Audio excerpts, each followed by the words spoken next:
Thank you. Good morning. Thank you to be here already with almost a full house at 9 o'clock on Sibos Monday morning. We have a really exciting program for you ready. Let me say a couple of things about this amazing space that we have created for you.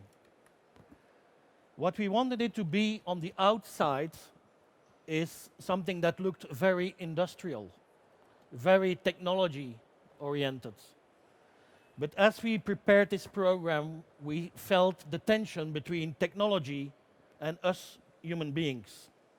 So we wanted to create the tension between the outside, very industrial, and the inside, warm, embracing, with a lot of red velvet, with wood colors, and you will get this week an amazing visual immersive experience. We are doing this with a great team, so I really want to thank the team that has been pulling together. In total, it's about 200 people who have touched this program one way or another in the last year preparing all this, so thank you very much for all that. Maybe give them a big hand of applause already. All right, thank you. From a content point of view, what you will get this week, it's 24 sessions over 4 days with highly curated, facilitated, deeply immersive experiences on 4 themes. Every day has a theme. Day 1, today, is about disruption. Disruption redefined. So we are going to help you articulating what disruption means and how you can anticipate it and react to it. That's today. Tomorrow, we will talk about the modern organization. It's about organizational structures that are needed to be able to deal with the complexity, increasing complexity around us, and also with the fast-changing world around us. Day 3 is about man-machine convergence. It's about robotics, it's about AI, it's about digital ethics, a really packed day. And day 4, it's around platform cooperation, how we together, as a cooperative, as a collective, we can move from here to there, knowing all the challenges we have on our way. We have a couple of transversal themes. There are 2 transversal themes. One is distributed ledger technology, and the other one is cybersecurity. We do not have in Innotribe this year a blockchain or distributed ledger session. There are many other sessions in the main conferences, but what we have done, we have highlighted in a number of sessions like emerging technologies this afternoon. Blockchain is part of the conversation. It's not the only emerging technology. And we have 2 people here with us that have a special role, a designed role, and we call them transversal anchors. And our transversal anchor for distributed ledger technology is Andrew Davis. Andrew, can you please identify yourself? And our anchor for cyber is Bart Preneel from the University of Leuven, leading their crypto labs. And what they're going to do, they're going to capture and participate in this conversation, and they will come back at the end of the week on Thursday afternoon, where we are going to bring you a condensed version of both DLT and cyber of the whole Sibos week. Not only what happened in this space, but we have 2 other people that we have sent out to all the blockchain and cyber sessions of the whole of Sibos, and they will come together here on Thursday afternoon at 2 o'clock. So if you have a little bit of blockchain fatigue, don't go to those sessions, come here, enjoy the rest, and you will get a 30-minute summary on Thursday afternoon. So cyber and DLT are big transversal themes in this session. I think I'm going to leave it at that, and I have the great pleasure to introduce you my colleague, Kevin Johnson, who is head of Innotribe's innovation programs. Have a great week. Thank you, Peter, and hello, everybody. So first of all, welcome to Sibos. Thank you for that opening, Peter. I think I'm going to have to redo my speech because you got half of it, but that's great. I want to just take a couple of minutes to talk about why we're here, why Innotribe, and why we're here. what is Innotribe? And when we looked at this, Innotribe is a network, and it's a network of many different things. It's a network of people, it's a network of ideas, but it's a network of startups, it's a network of VCs, of innovators, of internal Swift customers, external customers, and you guys. You're coming here, you are part of Innotribe, and you're the most important part. Peter talked about the fact we're going to be doing highly facilitated, curated sessions. This is not us talking to you, this is us as a collective having a conversation. Please get involved. All of your thoughts, all of your voices count. And the reason that is we firmly believe in diversity. As Justin Trudeau said, diversity is the engine of innovation. It generates creativity that enriches the world. And if you look back over history, back to the Medici times in Renaissance Italy, it was this intersection of people and ideas and cultures that enabled great innovative leaps forward in sciences, in medicine, in art. And that's what this is all about. Last year, when we opened Innotribe on the main floor, we also said, what is innovation? Innovation is a space for calmness. It's actually a place to get away from everything and to be able to focus. And that's what we've tried to create here today. Peter touched on this. The outside of our space is very industrial, the inside is warm. If you take that a step further, the outside of here, Sibos. You've got over 8,000 people coming through Sibos this week. We've invited you in here to create this cocoon, to take you away from that chaos, to give you a space where you can concentrate, you can listen, you can understand what we're trying to get through to you. It's not about talking to you, it's about building that understanding together and going forward. One of the last things that we've always said in Innotribe is, we've always said it's a bridge. It's a bridge between the fintech ecosystem and the financial ecosystem. I think it's a lot more than that. I think Innotribe's role is to go to the edges of our ecosystem and look out, to stand on the edge of that cliff and look out what's out there and bring that back into the core. Bringing it back into the core of Swift and the financial ecosystem is what we do, but we don't just bring it in, we translate that. We help you guys and ourselves, our internal teams, understand what's out there and turn this into learnings, into something we can digest. We go from information to actionable information, to insights. That's what this whole week is about. It's about us looking out, finding out what the next big thing is, understanding how that's going to impact our industry, and helping people make sense of this. That's what Innotribe is about. To do that, we run a number of programs through the year, and as part of day one, we're going to look at the Industry Challenge. Now, the Industry Challenge is a new program that we launched this year, and it's all about bringing people together. And I'm delighted to welcome up on stage to talk about this the chair of the Swift Securities Committee, the deputy head of investor services for SEB Bank, but most importantly, one of our customers for the inaugural challenge we did around blockchain in London. Ladies and gentlemen, Goran Vos. Goran, welcome. Thank you, Kevin. It's fantastic to be here this Monday morning, starting up Sibos in this impressive area.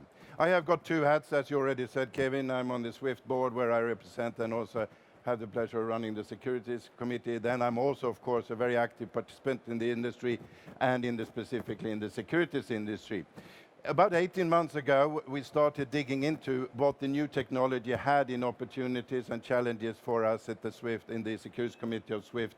We had some deep dives already then in the May, June space of 2015, and we continued doing that, which was followed that we will now come back to during this session, the workshop we had in London in April together with some 20 clients of Swift, and going into this much deeper. From a Swift perspective, I see this area somewhere where we have a combination of the old traditional way of working that Swift is the expert on, coming into a modern world of new technology. And to be honest, which probably will come back in some other sessions during Sibos, the standard side of Swift is now taking a very good and nice lead in creating standards in this space as well. And I think that's one of the areas where Swift as an organization will play a role. But then as a user and participants, I'm very, very keen to find where will we be able to use this. And we started, just my friends we're going to have a discussion in a minute, we just said before the session over coffee, where are we and where are these going to lead?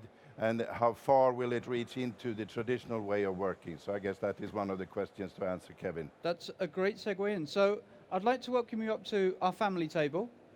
We've got the 3 startups that we're going to be working with as part of our industry challenge here, seated around the table. First thing I'm going to do, I'm going to ask them to stand up and introduce themselves. So first of all, Sergey, would you like to stand up and introduce yourself, please? Hi, everyone. My name is Sergey Nazarov. I'm the CEO of smartcontract.com. What we do is allow existing financial infrastructure to connect and interact with next generation infrastructure like smart contract networks, Bitcoin, Ethereum, other networks. So the goal of our company is allowing you to take your existing infrastructure and use it to interact with these new smart contract networks and the new smart contract securities that we're all so excited about. Thank you, Sergey. So next up, we have Torsten from Rise. So Torsten, could you rise? And Good morning, everyone. My name is Torsten Basel. I'm the CEO of Rise Financial Technologies. Rise is a technology provider developing distributed ledger software that does 3 things. It's issuing assets, settling security transactions, and record keeping of ownership over time. Thank you, Torsten. And last but by no means least, we have Maya joining us from Coin Sciences. Maya, would you like to introduce yourself? Hi, I'm Maya Zahavi from Coin Sciences, and we provide open source blockchain platforms. We've been around for about a year and a half, and we stem from the understanding that people have to seek and search how they can use blockchain for financial services. Thank you very much. So, ladies and gentlemen, your 3 winners of the industry challenge. What we're going to do now, yes, please, thank you. We're going to dig a little bit into a few things. The first thing I'd like to ask Goran is, maybe you'd just like to share one key takeaway that you took from the event we did together in London. Well, the event we had in April in London was, for me, an eye-opening in the way how we, 20 traditional participants from a traditional industry, most of them also coming from areas where you might not be the best expert on these new, could actually sit down, have a very, very active and very energized discussion about how to develop into a more, maybe a more efficient, maybe more opportunities, and also to see where can we find the use of a new technology. And the active dialogues was impressive, and the workshops were really, really good. Sergey, is there anything you'd like to share as your key takeaway? Yes, I was kind of surprised by the degree, the appetite which senior folks had for actually implementing the technology in the near term. So when I started the challenge, I was thinking that the degree of appetite didn't exist, and by the end of the challenge, I had a very genuine feeling that this was a priority on a senior level agenda that was going to go to production in the near term, which I was very impressed by. Thank you. Torsten, over to you. What sort of key takeaway did you take from the challenge with us in London? Well, it was a very intense session, being grilled by 20-something financial experts out of the industry, and being on the other side of the table for the first time. One of my key takeaways is not really a key takeaway only from this, but it reiterated my thought. We cannot really develop anything in isolation. So especially what we do around distributed technologies and decentralized technologies, those have to be developed in collaboration with the industry, mindful of regulation, mindful of integration points, et cetera, et cetera, et cetera. So really the challenge helped us to fine-tune some of these points, and also fine-tune the messaging on how we talk to the industry. Thank you. Finally, Maya. I'll second that. I think collaboration was everything in the challenge, and the ping and the pong that happened over those 2 days helped produce or reshape the roadmap for multi-chain, our platform, in terms of understanding what bankers need, what the banks need, and what the community wants, and trying to provide that. Thank you very much. So one of the reasons that we've got you here, and we've actually asked you to come with us all week, is to meet with some of our customers, but also to explain a little bit about what it is you do. For the proof of concepts that we're going to be working on with these guys, we want to engage with our customers. A proof of concept done in isolation, as mentioned, is not a proof of concept. It's just a very minor project. What we want to do with the industry challenge is bring together the diverse parties, our customers, internal Swift teams, and the startups. If one of those groups is missing, this thing doesn't work. So we're going to talk about a little bit about what some of these proof of concepts are. If as a customer you're sitting here in the audience and you say this sounds interesting, come and speak to me. Come and speak to Keith from our security side. Come and speak to these guys. We'd love to get you signed up to talk about this. So on that, Sergey, do you want to just quickly talk about the proof of concept you're going to be doing? Sure, Kevin. So the goal of our proof of concept is to allow smart contracts to interact with data from outside the network, and then allow the smart contract to also issue a payment on existing financial infrastructure. So the first thing that's going to happen is that interest rates for multiple banks are going to be given to a smart contract to generate a LIBOR average rate. That LIBOR average will have been computed by the smart contract in a provable, verifiable, trustworthy way, with the data being given to it by something called a smart oracle. The interest rate computed by that average LIBOR smart contract will then be used by an actual smart contract security in the form of a smart bond. The LIBOR average interest rate will be used by the smart bond to calculate a coupon payment, which it will then send, which it will then use to generate a payments message over the SWIFT network. So the goal is really to get valuable external data into a smart contract, allow it to perform its proper operations as a security, and then allow it to pay using the infrastructure that everybody already runs on, specifically in the form of the SWIFT network, with a payments message coming from that next generation security is the focus of what we're working on. Thank you very much. So, as I said, if you're interested in helping out with this, please come and let us know. So, Torsten, would you like to talk about what you're going to be doing, please? Yeah, RISE, as mentioned earlier, has developed a distributed ledger solution from the ground up. And it's really bespoke to the post-trade industry needs and requirements. And we think this is absolutely crucial to start with something bespoke. And I'll give a very quick analogy, if I may. There is a golf cart on a golf course, and you've got a Formula One car on a Formula One racetrack. Both are beautiful cars, and it's probably fun to drive both of them. But at the same point in time, when you try to take the Formula One car on the golf course, you probably fail with this technology in this context. Or when you take the golf cart and try to win a Formula One race, it's not fit for purpose. So we have a similar situation here. We have technologies, off-the-shelf technologies, that are probably not fit for purpose in our industry. So we've built this from the ground up, as I said, bespoke. We embrace regulation. We integrate industry protocols around there. We architect for scalability and confidentiality, which is key. You don't want your data to leak to your competitors. And at the end, we deliver a decentralized solution. And that decentralized solution, together with Swift, we set it up in a segregated network. Then the Swift and Innotribe community will bring certified members who operate that network. Those certified members then will take an existing bond. They will pick an existing bond that sits in a CSD custody infrastructure. We'll move that bond into the DLT environment. Within the DLT, while it sits in the DLT environment, the member banks will then trade through traditional trading venues and come to a legally binding trade instruction, which then will be settled on our network. And then at the end, we report back up to the member banks through the legacy infrastructure, legacy environments, what the result is, what the new balance is of ownership. So it's really a DVP settlement from end to end. Thank you very much. Now, Maya, during your sort of talk about your key takeaway, you said you learned a lot from the challenge that went into your product's roadmap. Maybe you could elaborate on that a bit and maybe talk a little bit more about what you're doing with multi-chain and coin sciences. I think one of the what came up every time we started talking to a banker was the need for privacy and understanding how we focused on corporate actions during the challenge, how the whole entire scheme is going to change, and how best to harness the P2P nature of blockchain. And stemming from that understanding that we're basically talking about a preset group of parties for corporate actions or for settlements, we came up with a new feature called Streams, which is basically a mini database on top of a database called a blockchain. And that is a way to list and search items by identity, by chronicle, by publisher. And we think that's a different, more innovative way to start thinking of settlement and the security lifecycle within the banking community. Thank you. I think what you'll get from that quick overview of the three solutions is they're all very different. And this is why we did this.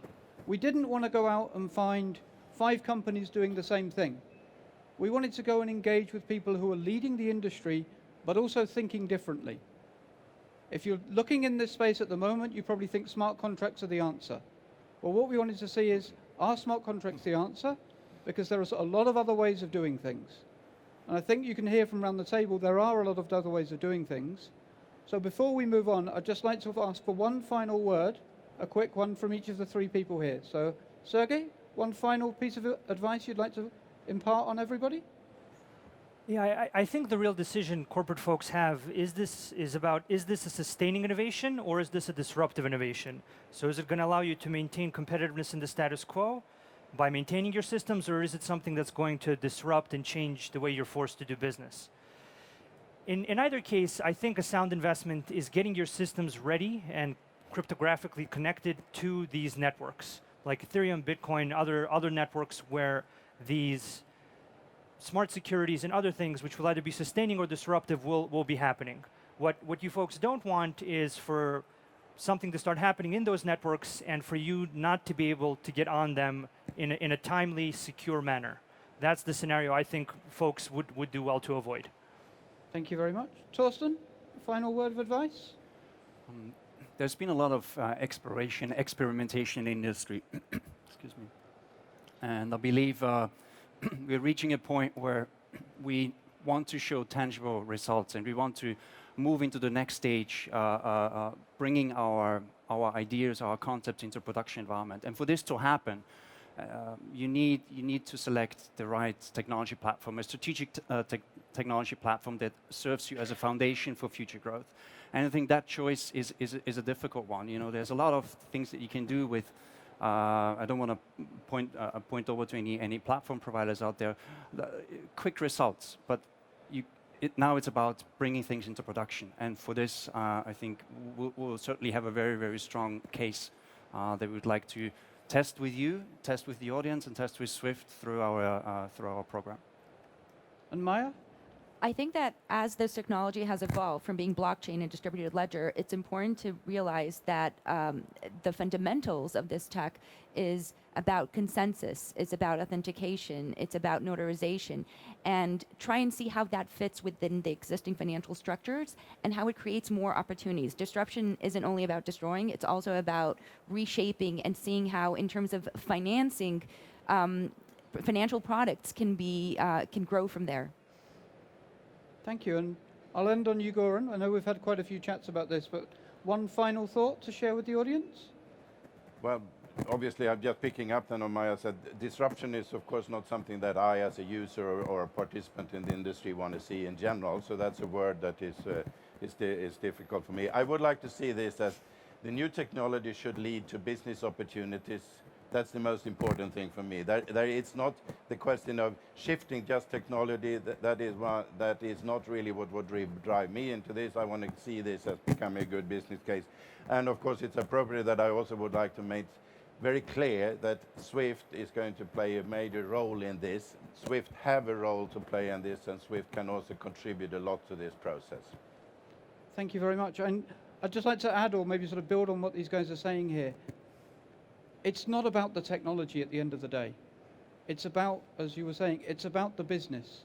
It's about understanding what the business needs. The technology serves that. It's an enabler for this. And quite often in this space, we meet startups, and you guys are not the example of this, where you come in with a solution looking for a problem. The industry challenge flips that on its head, and we start with the problem. And I just want to thank you, thank Goran, thank you three for fully embracing this and coming with us. So ladies and gentlemen, your 3 winners from the industry challenge.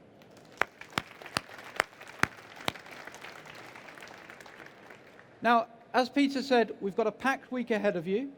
Today is all about disruption redefined. So I'd like to welcome up our day anchor, if I can find him, Michel Zappa, to come and join us to quickly talk through what's going to happen for the rest of today. Michel, welcome to the stage. Thank you, Kevin. So we have an intense day ahead of us. We'll be going through a lot of subjects and themes. We're going to kick off the day in a few minutes with patterns of disruption with Val Srinivas and John Hagel. After that, we'll be looking at fintech hubs here in Switzerland, starting at 1:45. Then in the afternoon at 2 o'clock in the main hall, we'll be looking at the future of money, the plenary session. At 3:15, I'll be running a session on the future of financial technologies, highly interactive session, hands-on session on future of technologies. And then we wrap up at 5 o'clock. Thank you. Thank you very much, Michel. Okay, so before we get into today, I'd just like to take a minute to sort of reflect on a few things. Over the summer, there was a devastating earthquake in the heartlands of Italy, in Amatrice. And what we wanted to do this year at Innotribe is to give a little bit back. We've worked with the team here at Sibos, we've worked with our CSR team here at Swift. Outside, there's the most Italian thing you can find, bar pasta and pizza, which is coffee. Coffee's on us. Last year, we got through 9,000 cups of coffee. What we're asking you to do is to reach into your pockets and put some money into our donation box. Swift, through the CSR program, will match the donations we get. If everybody donates 1 franc for the cup of coffee, and we get through 9,000, we'll be giving 18,000 francs to save the children in Italy, to be working with children on the ground. The earthquake hit at 3:50 in the morning. Everybody was in their beds. There was mass devastation. 291 people died. A lot of these children are without families. I just think we as a community can give something back, and I urge you to dig deep. With that, the next session is on disruption redefined. Please stay and enjoy that. Thank you very much.